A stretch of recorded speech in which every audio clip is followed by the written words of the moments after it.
Israel దేశం యొక్క ఏర్పాటు దేవుని రాకడకు ఒక గొప్ప సూచన. ఎందుకు ఇజ్రాయెల్ దేశం గురించి తెలుసుకోవాలి అనంటే, క్రీస్తు శకం 70వ సంవత్సరంలో జనరల్ టైటస్ అని రోమా సామ్రాజ్యం నుంచి ఉన్న జనరల్ టైటస్ యెరూషలేం మీద దాడి చేసి యెరూషలేంనంతా కూడా చిందరవందర చేసి అక్కడ ఉన్న 2వ మందిరాన్ని మొత్తాన్ని కూడా కూలగొట్టి అక్కడున్న ప్రజలందరూ కూడా యూదులు ఇశ్రాయేలీయులందరూ కూడా చెల్లా చెదరైపోయారు ప్రపంచవ్యాప్తంగా. అక్కడి నుంచి దాని తర్వాత చూస్తే 70వ సంవత్సరం నుంచి 135వ సంవత్సరం వచ్చేసరికి ద డయాస్పరా అంటే యూదులందరూ కూడా ప్రపంచవ్యాప్తంగా చెల్లా చెదరైపోయారు. అట్లా చెల్లా చెదరైపోయిన యూదులకు ఒక దేశము లేదు, అంటే భూమి లేదు, వాళ్ళకు అంటూ ఒక దేశము లేదు, ఒక భాష లేదు, దాని తర్వాత ఒక నాయకత్వము లేదు. దాదాపుగా 1800 నుంచి 2000 సంవత్సరాల మధ్య కాలంలో మళ్ళీ దేవుని వాక్యానుసారంగా యూదులందరూ కూడా రీగ్యాదర్ కావడం, ఇజ్రాయెల్ దేశానికి రావడం, ఇజ్రాయెల్ దేశాన్ని దేశముగా వాళ్ళు అనౌన్స్ చేసుకోవడం, అక్కడ ఉండడం. అయితే ఈ ఇజ్రాయెల్ దేశం ఒక దేవుని రాకడకు ఒక గొప్ప సూచనగా మెలిగింది. దాదాపుగా ప్రపంచంలో ఉన్న ప్రతి దేశానికి వాళ్ళు చెల్లాచెదురై వెళ్ళిపోయారు. అయితే దేవుని వాక్యం ఎంత గొప్పది అనంటే, ఇర్మియాకు రాసిన ఇర్మియా గ్రంథంలో 31వ అధ్యాయం 35 నుంచి 36 వచనాలు మనం చూసినట్టయితే అక్కడ అంటాడు, పగటి వెలుగుకై సూర్యుని, రాత్రి వెలుగుకై చంద్ర నక్షత్రములను నియమించిన వాడును, దాని తరంగములను ఘోషించినట్లు సముద్రమును రేపువాడును యెహోవా ఆ మాట సెలవిచ్చుచున్నాడు. సైన్యములకు అధిపతియగు యెహోవా అని ఆయనకు పేరు. ఏం మాట ఇస్తున్నాడు అనేది చూస్తాం మనం. ఆ నియమములు నా సన్నిధి నుండకుండా పోయిన ఎడల ఇశ్రాయేలు సంతతి వారు నా సన్నిధిని ఎన్నడూనూ జనముగా ఉండకుండా పోవును. ఇది యెహోవా వాక్కు. అంటే పగటికి వెలుగియడానికి సూర్యుడు కానీ, రాత్రికి వెలుగియడానికి చంద్ర నక్షత్రములు కానీ, లేకపోతే సముద్రమును ఘోషించినట్టు తరంగములు ఎప్పుడైతే అలలు కానీ, అవన్నీ కూడా వాటి పనులు ఒకవేళ అవి చేయకుండా ఆగిపోతే అప్పుడు ఇజ్రాయెల్ జనం ఉండదు. అవి పనిచేసినన్ని రోజులు ఇజ్రాయెల్ జనం అనేది ఉంటుంది అనేది దేవుడిచ్చిన మాట. నిజంగానే చెల్లా చెదరైపోయిన ఒక దేశం మరి ఒక్కటిగా కావడం అనేది చాలా ఒక గొప్ప మిరాకిల్. దీని ద్వారా మన లైఫ్లో ఇండివిజువల్గా ఒకవేళ మనం అప్లై చేసుకున్నట్లయితే ఎన్నోసార్లు మనం చెల్లా చెదరైపోతూ ఉంటాం. మనసుకు బాధ కలిగియో లేకపోతే మనసు విరిగిపోయి ఉంటుంది, చెల్లా చెదరిపోయిన జీవితాలు ఉంటాయి. బట్ ఈ ఒక దేశాన్నే ఆయన మాటకు అనుగుణంగా ఒక దేశాన్ని కాపాడుకున్నవాడు నిన్ను నన్ను కాపాడలేడా?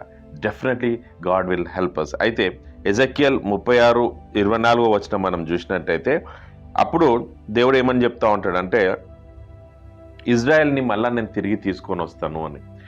70వ సంవత్సరంలో చిల్లా చెదరైపోయిన ఇజ్రాయెల్ 1948 మే 14వ తారీఖున మళ్ళా రీగ్యాదర్ కావడం జరిగింది. ఇది ఒక్క రోజులో అంటే జరిగిన పని కాదు. కాకపోతే 1880 నుంచి 1948 సంవత్సరం వరకు మెల్లమెల్లగా ప్రపంచవ్యాప్తంగా ఉన్న జూస్ అందరూ స్లోగా మళ్ళీ ఇజ్రాయెల్ దేశానికి చేరుకోవడం జరిగింది. అయితే ఈ యొక్క వచనం ఏం చెప్తా ఉన్నాడు? యెషయా 11వ అధ్యాయం 11-12 వచనాలలో అంటే, ఆ దినమున శేషించు తన ప్రజల శేషమును అషూరులో నుండి, ఐగుప్తులో నుండి, పత్రాసులో నుండి, కుషులో నుండి, ఏలాములో నుండి, షీనారులో నుండి, హమాతులో నుండి, సముద్ర ద్వీపురములలో నుండి విడిపించి రప్పించుటకు యెహోవా 2వ మారు తన చెయ్యి చాచును. జనములను పిలుచుటకు ఆయన యొక్క ధ్వజము నిలవబెట్టును. భ్రష్టులైపోయిన ఇశ్రాయేలీయులను పోగు చేయును. భూమి యొక్క 4వ దిగంతముల నుండి చెదిరిపోయిన యూదా వారిని సమకూర్చును. యెషయాలో రాసినట్టుగా నలు దిక్కులుగా ఇక్కడ ఇచ్చిన పేర్లన్నీ కూడా అన్ని old names of different countries. Ashur అని అంటే సిరియా, దాని తర్వాత ఐగుప్తు ఈజిప్ట్, దాని తర్వాత కుష్ అంటే ఈజిప్ట్ సైడే వస్తుంది అది, దాని తర్వాత ఏలాం అంటే ఈరోజున్న ఇరాన్, షీనారు అని అంటే బాబిలోన్ ప్రాంతం, ఇరాక్ ఆ ఏరియాల నుంచి. సో ఇటువంటి ఏరియాస్ నుంచి అంటే భూప్రపంచంలో ఉన్న నలుదిక్కుల నుంచి మళ్ళీ నేను ఇజ్రాయేలీలను తీసుకొని వస్తా అని దేవుడు ఏదైతే మాట ఇచ్చిండో ఎగ్జాక్ట్లీ సేమ్ 1948 మే 14th రోజు వాళ్ళందరూ కూడా వచ్చి వాళ్ళంతకు వాళ్ళు అనౌన్స్ చేసుకున్నారు. దాని తర్వాత ఎజెకియల్ 36:24 వచనంలో చూస్తే కూడా, నేను అన్యజనులలో నుండి మిమ్మల్ని తోడుకొని ఆయా దేశములలో నుండి సమకూర్చి మీ స్వదేశంలోనికి మిమ్మల్ని రప్పించేదను. ఇశ్రాయేలీయులకు ఇచ్చిన ఇంకొక వాగ్దానం, ప్రతి అన్య దేశంలో నుంచి కూడా, నాకు తెలిసి భారతదేశంలో కూడా చాలామంది యూదులు ఉండే, మన దగ్గర నుంచి కూడా వాళ్ళు తిరిగి ఇజ్రాయెల్ దేశం ఏర్పడ్డ తర్వాత వెళ్ళిపోవడం అనేది జరిగింది.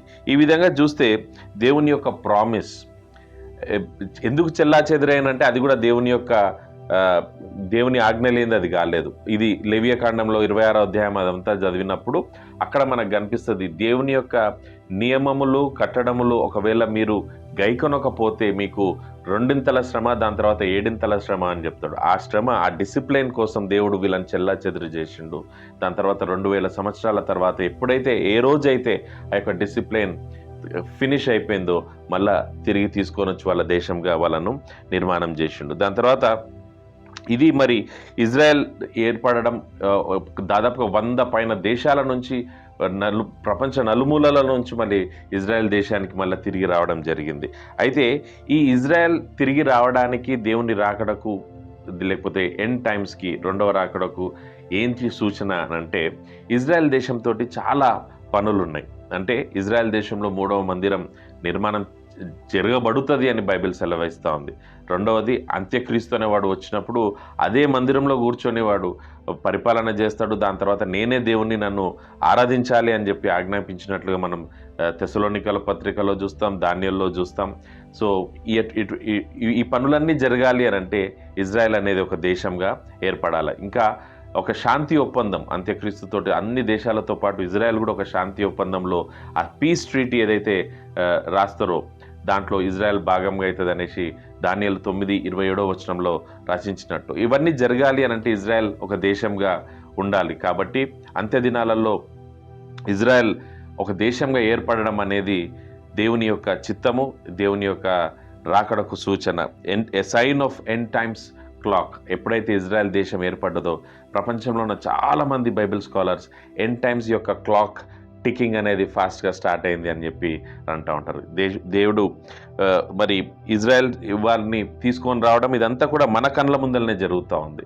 ఇది మనం ఒకవేళ ఈ ఇజ్రాయెల్ని ఏ విధంగా తీసుకొని వచ్చింది ఇదంతా మనం చూస్తే ద డ్రై బోన్స్ ఎండిపోయిన ఎముకల గురించి ఎజెకియల్ 37వ అధ్యాయం 1 నుంచి 14 వచనాలు మనం చూస్తే అక్కడ ఎండిపోయిన ఎముకలు ఏ విధంగా తన చర్మాన్ని నిర్మించుకుంటే ఒకటి ఎముకలు ఎట్లా జాయిన్ అయిపోతుంది. దాని తర్వాత లాస్ట్లో అంటాడు దేవుడు, this is my house of Israel, ఇది ఇజ్రాయెల్ దేశము అని చెప్తా ఉంటాడు.